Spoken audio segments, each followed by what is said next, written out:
Hello friends, welcome to my channel. आज का हमारा टॉपिक है free electron theory.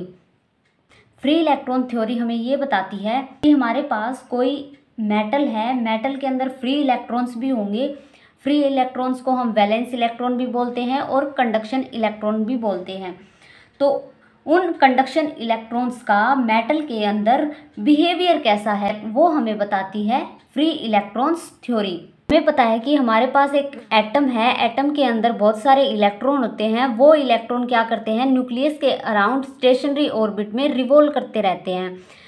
The positive charge of the atom is concentrated in the nucleus. Positive charge है वो concentrated होता है न्यूक्लियस पे, या फिर उसको हम जो पॉजिटिव कोर होती है उसको हम क्या बोलते हैं, न्यूक्लियस बोलते हैं। जो इलेक्ट्रॉन होगा आउटर मोस्ट ऑर्बिट का उसको हम बोलेंगे वैलेंस इलेक्ट्रॉन या फिर कंडक्शन इलेक्ट्रॉन। जो हम फ्री इलेक्ट्रॉन थ्योरी पढ़ेंगे उसमें हम केस लेके चलेंगे मेटल का। तो हमने एक मेटल का केस लिया है। मेटल के केस में वैलेंस और आउटर मोस्ट ऑर्बिटल इलेक्ट्रॉन्स हैं वो लूजली बाउंड होते हैं न्यूक्लियस से।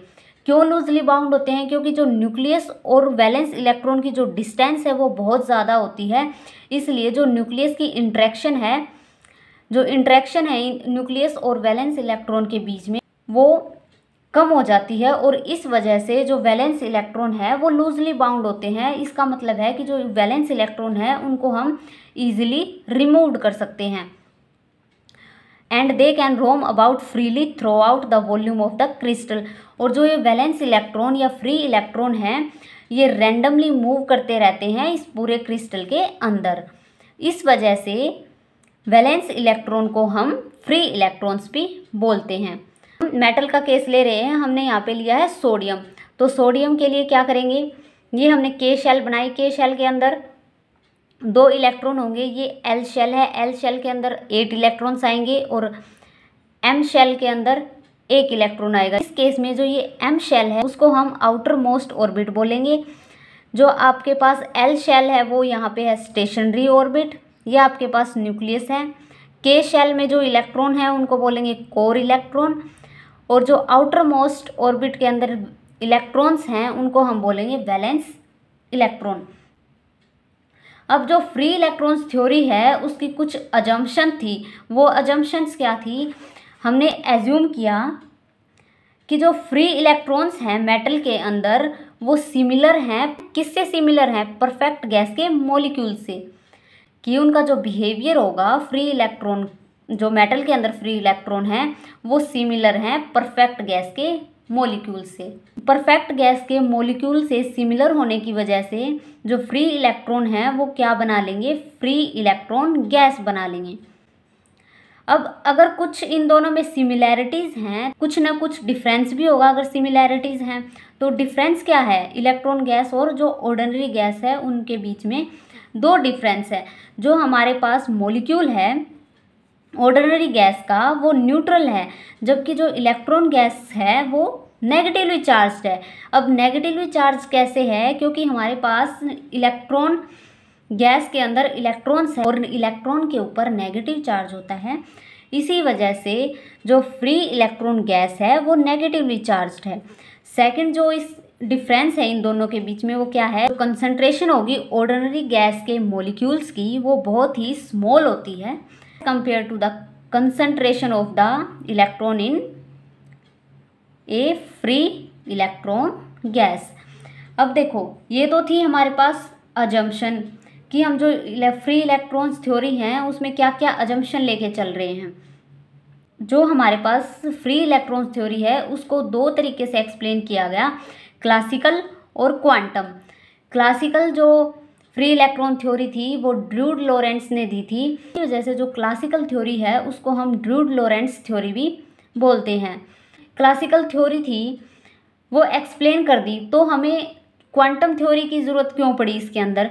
क्योंकि जो क्लासिकल थ्योरी थी तो फ्री इलेक्ट्रॉन गैस की कुछ प्रॉपर्टी थी वो तो हमारे पास क्लासिकली एक्सप्लेन कर दी गई, लेकिन कुछ प्रॉपर्टी हमने ऐसी भी देखी कि जो क्लासिकली एक्सप्लेन नहीं कर पाई। तो उन प्रॉपर्टीज़ को एक्सप्लेन करने के लिए हमें क्वांटम फ्री इलेक्ट्रॉन थ्योरी की डिस्कवरी करनी पड़ी। जो हमारे पास वैलेंस इलेक्ट्रॉन होते हैं वो रिस्पॉन्सिबल होते हैं कंडक्शन के लिए।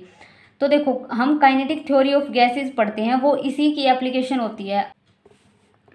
काइनेटिक थ्योरी ऑफ गैसेस क्या कहती है, आपके पास कोई कंटेनर है, उस कंटेनर के अंदर गैस के मॉलिक्यूल्स होते हैं, वो गैस के मॉलिक्यूल हर डायरेक्शन में मूव कर सकते हैं। ये आपके पास है काइनेटिक थ्योरी। ठीक उसी तरीके से लॉरेंट्ज ने बताया कि अगर हम मेटल आयन लेते हैं, ये आपके पास पॉजिटिव आयन सोर्स हैं, तो जो फ्री इलेक्ट्रॉन्स हैं वो भी रैंडमली मूव कर सकते हैं। ये क्या है हमारे पास, पॉजिटिव आयंस। तो ये हमें बताया था लॉरेंट्ज ने। तो देखो ये थी आपके पास ये काइनेटिक थ्योरी ऑफ गैसेस कि आपके पास कोई भी कंटेनर है, उसके अंदर गैस मॉलिक्यूल है, तो वो हर डायरेक्शन में मूव कर सकते हैं।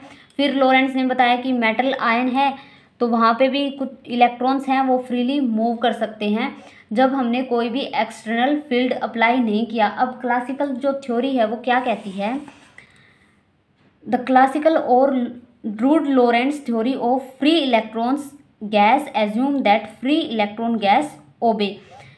किसको ओबे करती है, जो फ्री इलेक्ट्रॉन गैस है वो किसको ओबे करेगी, मैक्सवेल बोल्ट्जमैन स्टैटिस्टिक्स को ओबे करेगी। जो क्लासिकल थ्योरी है उसने एक्सप्लेन की वेरियस प्रॉपर्टीज ऑफ मेटल, जैसे कि ओहम्स लॉ कैसे वैलिड होगा, या फिर high thermal and electrical capacity temperature के ऊपर कैसे डिपेंड करेगी, तो फ्री इलेक्ट्रॉन थ्योरी से एक्सप्लेन कर दी। तो देखो इनको हम कैसे एक्सप्लेन करेंगे, तो देखो ये हमने बोल तो दिया कि जो क्लासिकल फ्री इलेक्ट्रॉन थ्योरी है उसने हाई थर्मल और इलेक्ट्रिकल कंडक्टिविटी को एक्सप्लेन करती हैं। तो कैसे करती हैं, देखो हमें पता है कि इंटरनल एनर्जी क्या होती है, इंटरनल एनर्जी को हम U से लिखते हैं 3/2 kBT। एन क्या है, नंबर ऑफ पार्टिकल्स, T क्या है, टेम्परेचर, B क्या है, बोल्ट्जमैन कांस्टेंट। ये हमने कहाँ से लिखा है, जो हम काइनेटिक थ्योरी ऑफ गैसेस पढ़ते हैं वहाँ से हमारे पास इंटरनल एनर्जी का ये एक्सप्रेशन आता है। अब सिस्टम की जो इंटरनल एनर्जी है उसको हम कैसे लिखेंगे, 3/2 RT। इन दोनों इक्वेशन से हम क्या बोल सकते हैं, जो एनर्जी है वो हमारे पास डिपेंड कर रही है टेम्परेचर के ऊपर। तो स्पेसिफिक हीट, अब हम बोलते हैं स्पेसिफिक हीट क्या होगी, curl U by curl T, ये इसका स्पेसिफिक हीट कैपेसिटी का फॉर्मूला होता है। यहाँ से अगर मैं इसकी वैल्यू पुट करूँ तो क्या आएगा, 3/2 R curl T by curl T, यानी 3/2 R। तो यहाँ से हमारे पास क्या कंक्लूजन निकलता है कि जो स्पेसिफिक हीट कैपेसिटी है वो इंडिपेंडेंट होती है टेम्परेचर के ऊपर। बट जब हम एक्सपेरिमेंटली स्टडी करते हैं तो जो हमारे पास स्पेसिफिक हीट कैपेसिटी आती है वो डिपेंड करती है टेम्परेचर के ऊपर। ठीक है, तो यहाँ से ये दोनों स्टेटमेंट कंट्राडिक्ट कर रही हैं, तो इसका मतलब है कि जो क्लासिकल थ्योरी है वो हमारी स्पेसिफिक हीट को एक्सप्लेन करने में फेल होगी। और जो क्लासिकल थ्योरी थी वो हमारे पास एक प्रॉपर्टी और आती है, पैरामैग्नेटिक ससेप्टिबिलिटी। इसको भी जो क्लासिकल थ्योरी थी वो एक्सप्लेन नहीं कर पाई, तो हमें क्वांटम थ्योरी की ज़रूरत पड़ी। जो क्वांटम थ्योरी थी वो हमें दी थी समरफील्ड नाम के जो साइंटिस्ट थे, उन्होंने उसको इन्वेंट किया था। तो यहाँ पे हमारे पास जो क्लासिकल थ्योरी फेल हो रही है, क्वांटम थ्योरी का यूज़ करके इन प्रॉपर्टीज़ को एक्सप्लेन करेंगे, वो हम पढ़ेंगे नेक्स्ट वीडियो के अंदर।